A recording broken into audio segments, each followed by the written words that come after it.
Parfum des cendres aux éditions Finitude. Alors une anecdote qui me vient en tête, c'était en mars 2020, voilà, au tout début de la rédaction. Je suis chez moi, confinée, c'était fin mars, et puis je me lève le matin et il y a un truc étrange, une dimension du monde qui manque. Et très vite, je me rends compte que c'est les odeurs qui ont disparu. Elles se sont volatilisées. C'est vraiment, je me suis levée un matin et il y avait les odeurs qui manquaient dans mon rapport au monde. Donc je vais dans ma cuisine, je vais dans un placard, je sors une bouteille de vinaigre. Je me suis dit, on va voir jusqu'à quel point les odeurs manquent. Le vinaigre, ça va être le test ultime. Et donc j'ouvre la bouteille de vinaigre.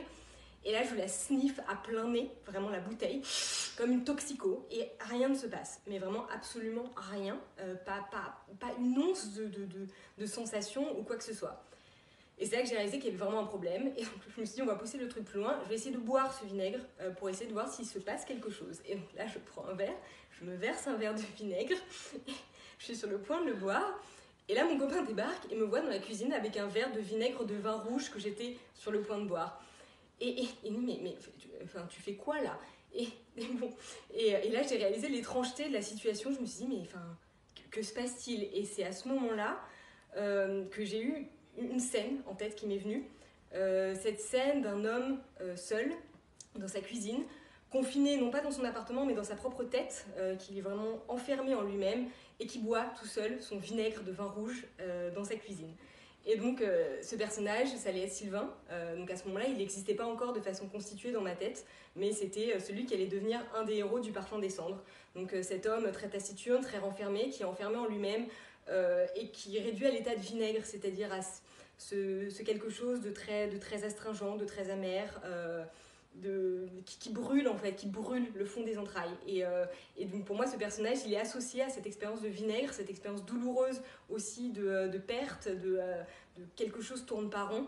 Et en fait, j'ai eu la première scène du livre avec cette expérience. En fait, j'ai eu l'image de ce personnage-là. Voilà. Alors le premier mot, ce serait sens, dans tous les sens du terme. Puisqu'il me semble que c'est vraiment le fil conducteur du livre, c'est-à-dire que ça parle d'un sens qui est l'odorat, mais ça parle aussi de tous les sens, je pense. Ça parle aussi du sens d'une façon plus générale, de signification.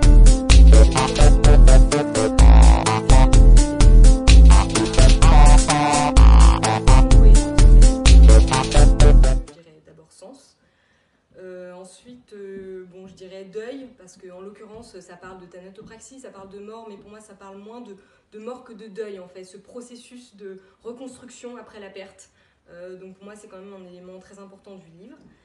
Et le troisième mot, ce serait quand même vie, parce que quelque chose qui est beaucoup ressorti, et je suis tout à fait d'accord avec ça, c'est que finalement, ça parle presque plus de vie que de mort. C'est pour ça aussi que je parle de deuil, parce que ça parle plus des vivants que des morts, de comment on continue à vivre après ça, et voilà, à travers les sens qui sont aussi notre façon d'être au monde et notre façon d'être vivant.